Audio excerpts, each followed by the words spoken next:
Hello there. Welcome. My name is Llewellyn, and I want to welcome you to my channel. I want to tell you that what I do here is I talk to you about the abuse that I've gone through, hopefully to help people that have been through abuse to realize they're not alone. I want to tell you, you're never alone. If you've never seen me, welcome. I'm glad you're here. Don't forget to subscribe. And remember, there's always something new coming around the corner. You never know what's going to happen. Tonight, I want to talk to you about the saying that says, cut off your nose to spite your face. Do you know where it comes from? Do you know what it means? Let me tell you what it means. So, what I found out is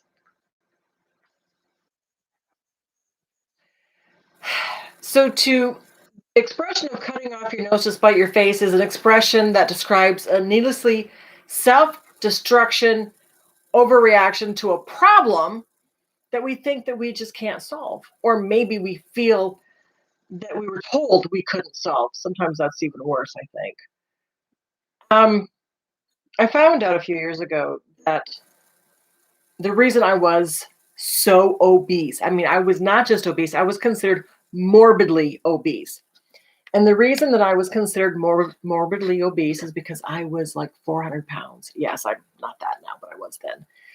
And what had happened is I was abused by my mother and her husband, my stepfather. And I look like her today. I do. I can see it. What I had done is I had done self-destruction because I was abused growing up. I was even abused by my first husband. And you name it, it happened to me. I've gone through all types of abuse. I'm talking domestic, I'm talking whatever, you name it, been there. Until I got to the point that I looked like this. Yes, this is really me. This was taken March of 2010. Yep. And I always felt that if I was big, I wouldn't be verbally abused, I wouldn't be mentally abused, I wouldn't be sexually abused. Let's just face it, I felt I wasn't going to be abused. I don't need to list every single one. I'm pretty sure you understand all that. And so I, like the saying says, cutting off your nose to spite your face, right? I got big. The more I ate, the bigger I got. The bigger I got, what I felt was the happier I was going to be. It wasn't true. I wasn't happy. I could barely breathe. I could take just a few steps and go, I need to catch my breath. And there was so much fat built around me that I couldn't even get to have a deep breath. And so I was on self-destruction mode. I wanted to not look like her. I wanted to not be like her. I wanted to basically just curl up in a ball and not be noticed because I was always afraid of what people would say about me. Well, it made it worse when I was that big because they would talk about me, how big I was. And oh my stars, I can't believe that. There was a time when I was married to my first husband, we went bowling. And I went and I threw the ball down. And what had happened was I fell. Everyone in the bowling alley laughed at me. I was 400 pounds. I heard one person say, "Did you see that fat woman fall? It was funny." I was crushed. I hurt so bad. Even my own husband was laughing. Yeah, it was funny, right? It took a lot of time for me to realize that I didn't need to be that big, that I didn't need their permission to be the best person I can be. I can be successful without them, or I could fail without them. I can be smart without them, and I could be dumb listening to them. If I still listen to them, according to them, I'm dumb. According to them, I was never good enough. I was never smart enough. I was never enough. Let's put it that way. According to them. I wouldn't amount to anything. Nobody would love me, because I'm fat. Yeah.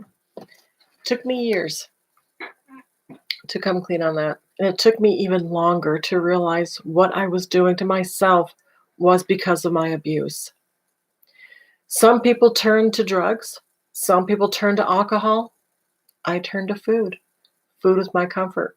I would sit on my butt and I would shovel food in.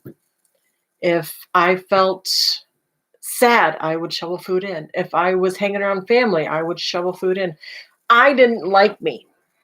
And I didn't like me even more at this size. I didn't.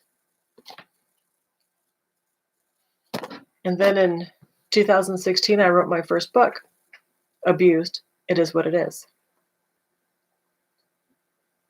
I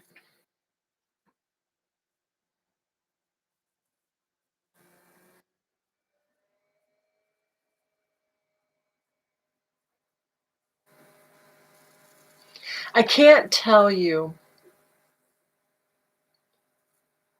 how it made me feel not having friends because I was big.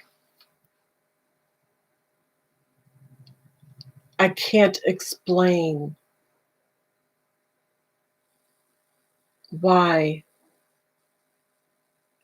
that bothered me so much, because I'm sure you even know. If you've done anything to, as the saying goes, cut off your nose to spite your face, if you've done anything to damage you, you already know. Abuse does horrible things to people. It does horrible things. But I want you to know that you're not alone. I want you to know that there are people out there like you and me that have been there, that have done that. And it's not easy. It's hard. It's degrading. And the only thing that you can do is to realize your value, your worth. It's the only thing that you can do. And if you can't do it alone, reach out to me. Check my website, email me, whatever you need to do. I just want to come on here and say that real quick and share that story with you, that it doesn't matter what your size is. It really doesn't. Matters your heart. Matters in your mind. Emotions are infinite. You'll always feel something. You will always feel something. So emotions will always be there. They are infinite. Emotions will always be there. But so will God's unconditional love. If you give all of your emotions to God, I'm telling you, He created us, right? It says in the Bible in Genesis that God created us in His image. So if God created us and we have all these emotions just swirling in our head like on an emotional roller coaster ride, and sometimes I don't like that thing,